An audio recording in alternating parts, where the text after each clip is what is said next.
Alright guys, it is Carla coming to you from quarantine, and I know what you guys are all thinking about. You'd like to learn about shielding and effective nuclear charge.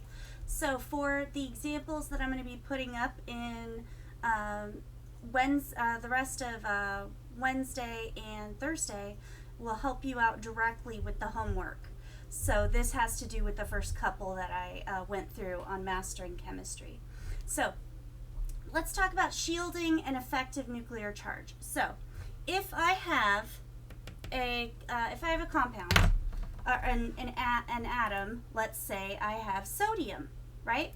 So sodium's going to have some electrons in here, and it's going to have some electrons in here, but how many electrons does it have in the third energy level? If you look at the periodic chart, it has 1, right? So sodium has 1 electron right here, and all of these are kind of in the way, aren't they? Because what's attracting the nucleus and the valence electron? It's that electrostatic attraction, positive, negative. So the attraction here is kind of getting muddled by stuff that's in the way, isn't it?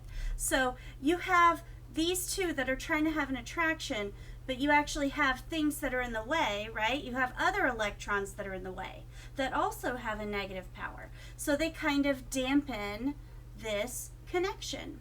Now, if we extrapolate on that, wouldn't it make sense that if we had an element that actually had 4 energy levels and 1 electron on the outside, would that electron experience more or less effective nuclear charge?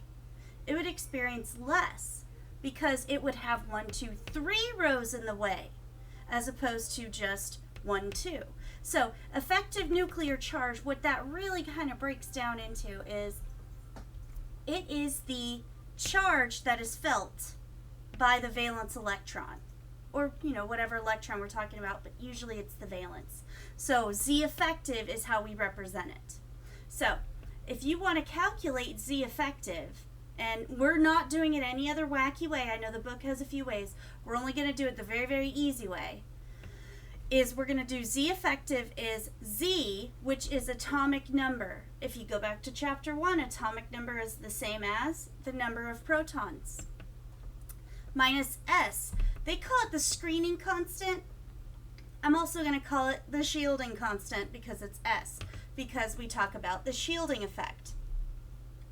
These are shielding the connection between this electron and the nucleus. So it is affecting that. So if we were to calculate Z effective for sodium, we would have, sodium has how many electrons? I'm pulling it up on my, sodium has 11, right? Sodium has 11 protons. Minus, how many are shielding? Well, how do I know what's shielding? Well, how many valence electrons does it have? It has a electron configuration of, if we were to write it out, Na has an electron configuration of 1s2, 2s2, 2p6, 3s1. Right? We should all be pretty good about doing that pretty quickly, right? If not, get some practice. So, in the third energy level, we have 1 electron. Everything below the third is shielding it or screening it. So it's minus 10. So you could think of this as screening constant or core electrons. Wow, right? That kind of makes it easy. So, or number of core electrons, right? So number of core electrons. So if we wanted to do this for sulfur, we would pull up, sulfur has 16 protons, right? And if we were to do the valence versus electron configuration for sulfur, we'd find that it also is 1s2, 2s2, 2p6, 3s2, 3p4. So how many screening does it have? Well, what are the odds? It has the same number of screening that Na has, right?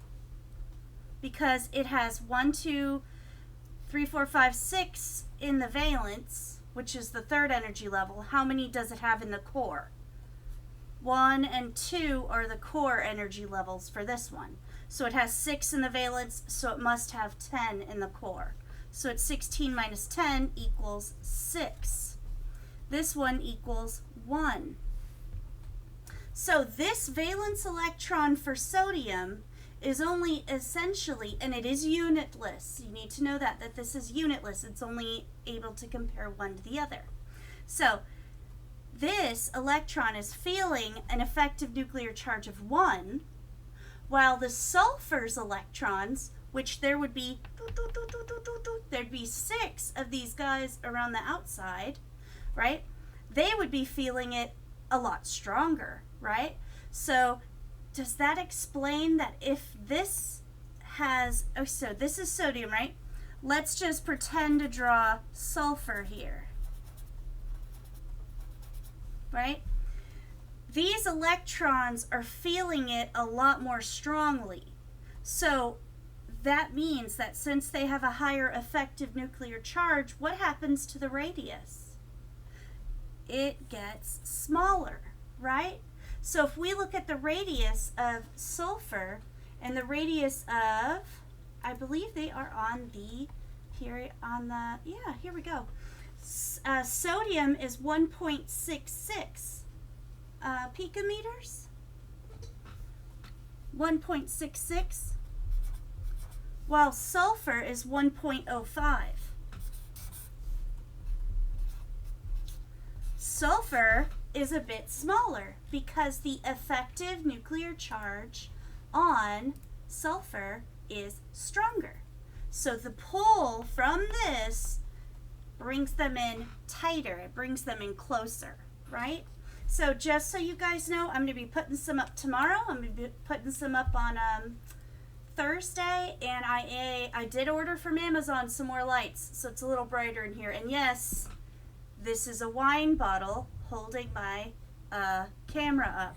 So I'm going to see if I could figure out something more, I don't know, less telling.